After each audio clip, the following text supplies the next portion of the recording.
नमस्कार दोस्तों, आपका मेरे YouTube चैनल में स्वागत है। आज मैं आपको अहोई अष्टमी की व्रत कथा सुनाने जा रही हूँ।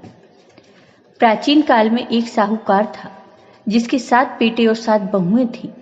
इस साहूकार की एक बेटी भी थी जो दीपावली में ससुराल से मायके आई थी। दीपावली पर घर को लीपने के लिए 7 बहुएं मिट्टी लाने जंगल में गईं तो ननद भी उनके साथ चली गई। साहूकार की बेटी जहां मिट्टी खोद रही थी उस स्थान पर शियाहू अपने 7 बेटों के साथ रहती थी। मिट्टी काटते हुए गलती से साहूकार की बेटी की खुरपी की चोट से शियाहू का एक बच्चा मर गया।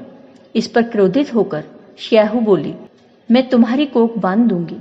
शियाहू के वचन सुनकर साहूकार की बेटी अपनी 7 भाभियों से एक एक कर विनती करने लगी कि वह उसके बदले अपनी कोख बंधवा लें। सब भाभियों ने मना कर दिया, लेकिन सबसे छोटी भाभी ननद के बदले अपनी कोख बंधवाने के लिए तैयार हो जाती है। इसके बाद छोटी भाभी के जो भी बच्चे होते वो 7 दिन बाद मर जाते। 7 पुत्रों की इस प्रकार मृत्यु होने के बाद उसने पंडित को बुलाकर इसका कारण पूछा। पंडित ने सुरही गाय की सेवा करने की सलाह दी। तब छोटी बहू सुरही गाय की बहुत सेवा करती है। सुरही गाय सेवा से प्रसन्न होती है और उसे शियाहू के पास ले जाती है। रास्ते में थक जाने पर दोनों आराम करने लगते हैं। अचानक साहूकार की छोटी बहू की नजर एक ओर जाती है। वह देखती है कि एक सांप गरुड़ पंखनी के बच्चे को ढसने जा रहा है और वह सांप को मार देती है।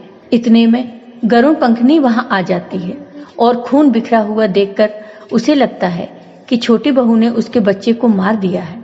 इस पर वह छोटी बहू को चोंच मारना शुरू कर देती है। छोटी बहू इस पर कहती है, उसने तो उसके बच्चों की जान बचाई है। गरुड़ पंखनी इस पर खुश होती है और सुरही सहित उन्हें शियाहू के पास ले जाती है। वहां शियाहू छोटी बहू की सेवा से प्रसन्न होकर उसे 7 पुत्र और 7 बहू होने का आशीर्वाद देती है।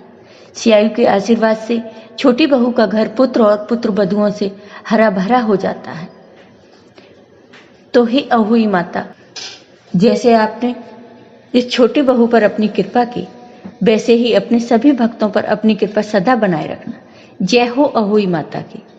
आपको यह वीडियो पसंद आया हो तो लाइक कीजिए, शेयर कीजिए और मेरे चैनल को सब्सक्राइब कीजिए। साथ ही बेल आइकन पर क्लिक जरूर कीजिए जिससे हमारे वीडियो के नोटिफिकेशन आपको मिलते रहें। धन्यवाद।